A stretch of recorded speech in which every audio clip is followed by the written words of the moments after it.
you. Welcome to Faith, Family, and Freedom. This is Andrew Phipps, and I appreciate your joining us so much. I hope today that the program will be one of enrichment. I hope today that it will give credibility to some ideas that we're trying to articulate, and it's always a joy to know that you're with us. Today we will be focusing on President Harry Truman when he recognized the nation of Israel on May the 15th, 1948. You'll find in the film clip that General George C. Marshall, who had been the person that gave the Marshall Plan that basically provided the genesis to help much of Europe after World War II, he was against this. Clark Clifford, who was an advisor to President Truman and other presidents, was for it. Harry Truman, I believe, had a knowledge of biblical history because he said all of our laws originated from Mount Sinai. And if we ever forget that, we will become a totalitarian state with no rights except for the state. Harry Truman, I believe, was a great friend to Israel. And so this 33rd president made history and also biblical fulfillment by declaring Israel a sovereign nation. The Jews had started coming back to the homeland. They had been dispersed over centuries. But since that time, Israel, with a population, I believe, of about 7 or 9 point, almost 2 million people, small area, not very big, is still the time clock of the Middle East. It still dominates as far as what goes on in prophecy, and I think that we need to continue to be a friend to Israel. God promised to Abraham and to his seed this land forever, and he said, I will bless those that bless you. I'll curse those that curse you. That's in Genesis 12, and Israel, the nation, the people of Israel, they are the apple of God's eye. And we have to recognize biblical truths and dispensations. And so today, I hope that you enjoy the program, and we're going to get right into it at this time. But President Truman surprised everyone with his strong support. I was told by all these so-called experts that if it was done, it would involve the whole Near East in a war, and it would also involve the United States. Hitler had been murdering Jews right and left. I saw it, and I dream about it even to this day. The Jews needed some place where they could go. It was my attitude that the American government couldn't stand idly by while the victims of Hitler's madness were not allowed to build new lives. Marshall was worried that war would break out. We are in the midst of a very critical situation. We should, therefore, carefully avoid approaching international problems on an emotional basis. He wanted to maintain good relations with the Arabs. I was on the receiving end of Azam Pasha's impressions of his meeting with Marshall. And he was happy. I mean, he felt much more reassured about the Americans after having talked to Marshall than before. And we had the Saudis with us. They were our partners in this business. 2 days before the British left Palestine, Truman summoned Marshall to the White House. Clark Clifford was asked to support the case for a Jewish state. General Marshall started off. The president listened attentively and then said, I would like now to hear from Clark. But as I spoke, I saw Marshall's face getting redder and redder. And when I finished, he exploded. Marshall accused Truman of a transparent dodge to win the Jewish vote. Clark Clifford did not disguise the fact that Marshall was raging mad. They don't need a state, they don't deserve a state, it isn't theirs. They've stolen that land. These were Marshall's words. He turned to the president, said, "I'm obliged, Mr. President, to tell you that if you should adopt the policy that is recommended by Clifford, I would be unable to vote for you in this coming election in November." Well, dead silence in the room. No one had ever heard anything like that. I had never heard anybody threaten the President of the United States in that manner. Before Marshall could go any further, Truman ended the meeting. I gathered my papers together, and the President said, "Well, that was tough as a cob." Marshall said to Charette, "Well, it's your decision. Don't count that we can bail you out, but we know that you have reached an historic stage, and God protect you."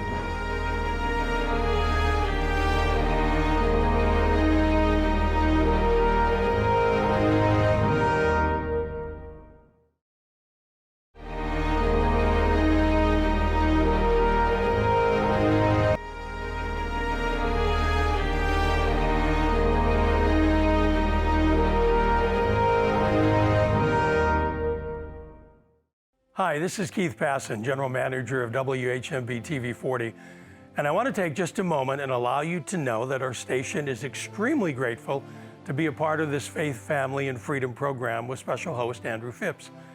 Many of you know Andrew Phipps from his Gospel Sing programs, as he's been on TV 40 over the past 2+ decades. Perhaps you might not know that Andrew, as an ordained evangelist, speaks all over America in fundamental churches, special conferences, and patriotic observances.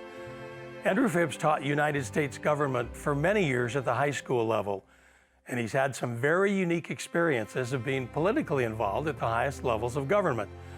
In addition, he's the author of a handbook on our Christian heritage, and through our stations, he has created DVDs, various patriotic nuggets, and vignettes for nationwide broadcasts and much more.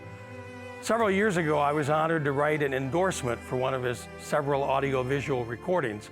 On the front, I made this simple statement: in all Andrew Phipps does, he exemplifies God, family, and country. He's truly an American treasure. I believe this statement is still true today. The passion and the determination to make a difference in the lives of people continues to motivate him to reach more people with the good news of the gospel, but also to be a Christian patriot for such a time as this. We here at the station are extremely excited to be a part of this and to offer it to our viewers for their spiritual and overall enrichment. Please help us get the word out about faith, family, and freedom. And remember, if you can help financially, whether it be large or small, you will be encouraging and helping to underwrite a program of this magnitude. We may never know just how and where this program may make an impact, but let's give us our best effort and leave the results up to the Lord. Thank you for watching. Have a great day.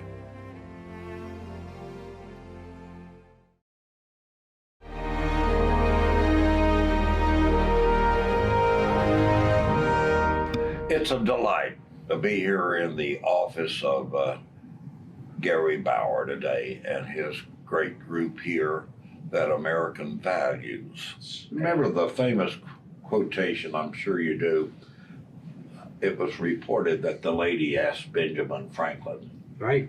at the Constitutional Convention, and you know what I'm saying. Yes. She asked, "What kind of a government do we have, Mr. Franklin?" And the famous reply was, "A republic if we can keep it." Yes. And, the people love that quote, but I think they miss the most important word in it, which is we. I mean, republic, of course, was a wonderful thing to hear, that Franklin was confirming that they didn't meet in Constitution Hall and give us a new king. Right. They gave us a constitutional republic. But he also did a little bit of a Paul Revere there. He was warning that lady, and as it ended up, warning everybody that would read his quote in the decades and 2 centuries that have followed, that this constitutional republic would only survive if we would fight to keep it. I believe it was John Adams that said that our kind of government was only fit a government like a Christian philosophy, that it wasn't A moral people. the moral people, right? That it wasn't suitable for any other. There's something about that that says that we, as the people, as individuals, that we have responsibilities. President Thomas Jefferson had a famous quote. He said, "If a nation expects to be ignorant and free, it expects what never was and never will be." So one of the things that, and I, like you, I try to be as optimistic as I can. I get an opportunity to speak in fundamental churches across the country. And, speaking truth to error, I think it was Mr. Pence, our good friend, that said, truth becomes hate to those who hate the truth. So we have to have some means, and maybe it's you and I and others drawing closer to the Lord, depending entirely upon what He can do, that gives us hope and assurance, because the culture obviously is an anti-Christian type culture in many areas. Our faith, the concept of family, and the precious freedoms. Someone said, freedom of religion was the first one enunciated in Amendment Number 1 that was added in 1791. Congress shall make no law respecting establishment of religion or prohibiting the free exercise thereof. If we have not the right to worship or declare our freedom of thought in the public square, we have no other rights. And that doesn't mean that we're to impose arbitrarily or by force our views on others. We, in our nation, we've always prided ourselves that you have the right to believe in God, or if your philosophy says there is no God, we don't try to force you into a belief. We tell you maybe what we believe, but you have the right, that non-belief might become your belief. So, yeah, President Trump appointed me to the U.S. Commission on International Religious Freedom, and I was on that for 3 years. And our job was to look around the world and identify and call out any country that was persecuting any faith. So I knew what I ended up realizing to a deeper extent on the commission. I already knew this, but I saw the proof of it during those 3 years.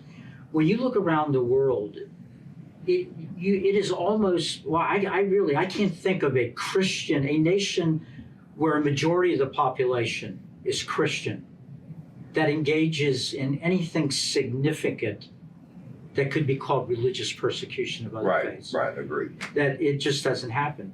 Now, there's an argument about, well, are Muslims more persecuted around the world because mosques get blown up and so forth, or are Christians more persecuted around the world? My answer to that is there are a lot of Muslims being persecuted, but they're not being persecuted by Christians.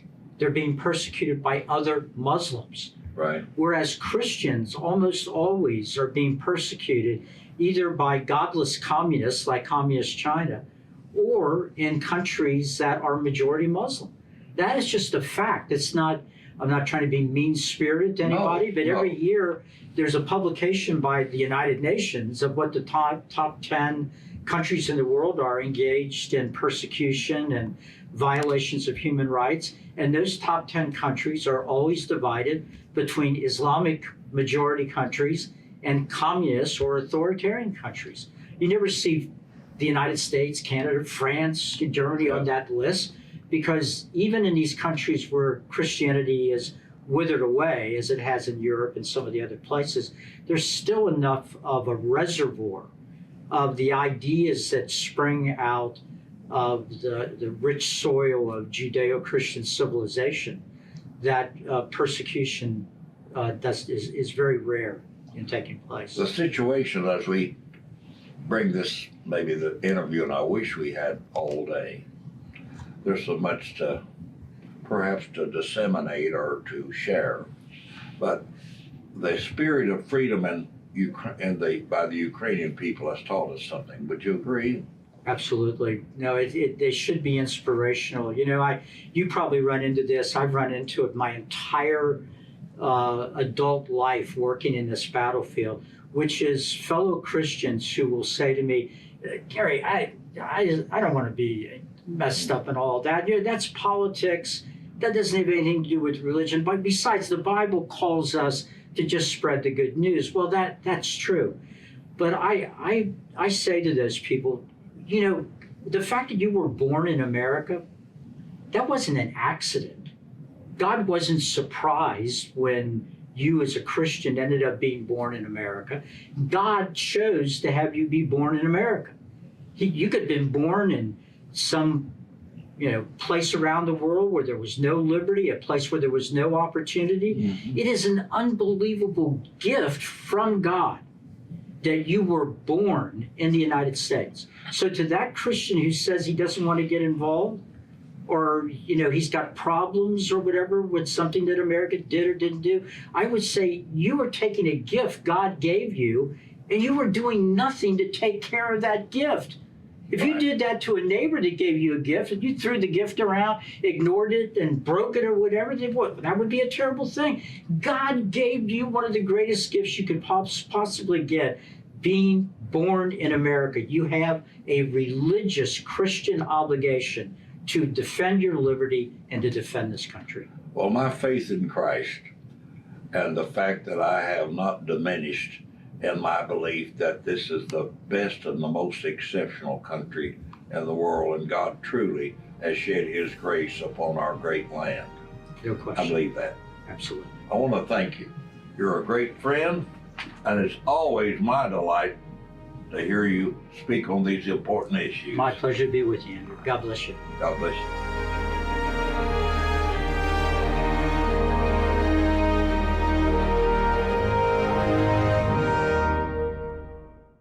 It's time to plan for the 47th Annual Southern Gospel Singing at Sea Cruise. Join Andrew and Shirlene Phipps as you depart from Port Canaveral for the trip, January 30th through February 3rd, 2023, for warm sunshine and tropical breezes in the Caribbean. With 30 of the top Southern Gospel groups in the nation, you will be entertained and you'll be inspired by the best in Southern Gospel preaching. Dine on delicious foods, see the sights, and bask in the warm glow of Christian fellowship on the world's largest all-Christian cruise to the Bahamas. Hurry, because this trip of a lifetime sells out fast. All that is needed now is a small deposit, and you can continue to pay over time. For more information, call Andrew Phipps at 765-744-4239.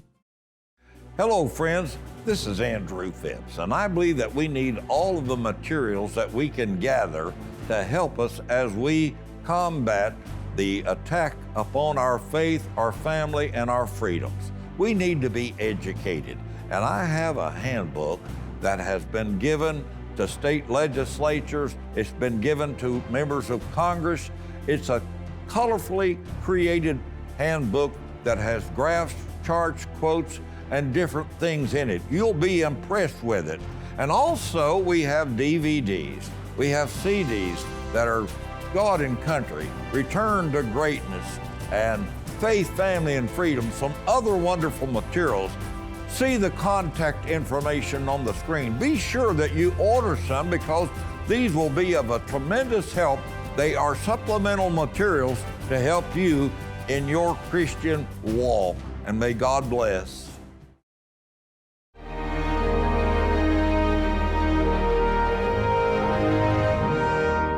And friends, once again, if you want any of our products, be they in the handbook, DVDs, CDs, be sure that you get in touch with us. I think these materials will help. I believe every home would be the beneficiary of having these available. In our handbook, we have graphs, charts, quotes, essays, and much, much more.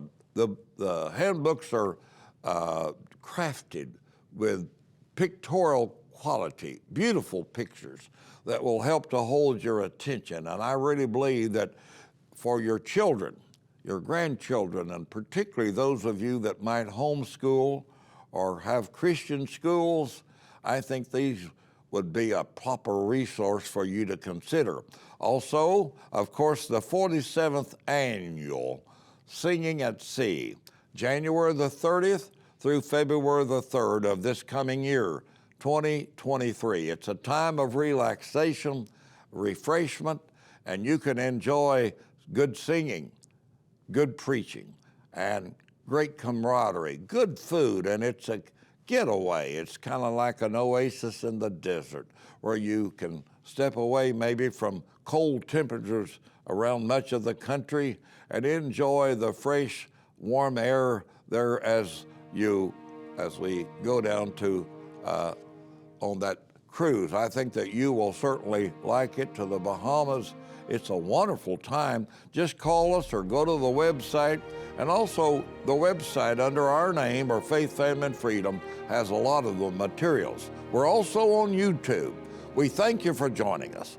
I'll look forward to being with you again, but until that time, God bless. Have a wonderful day.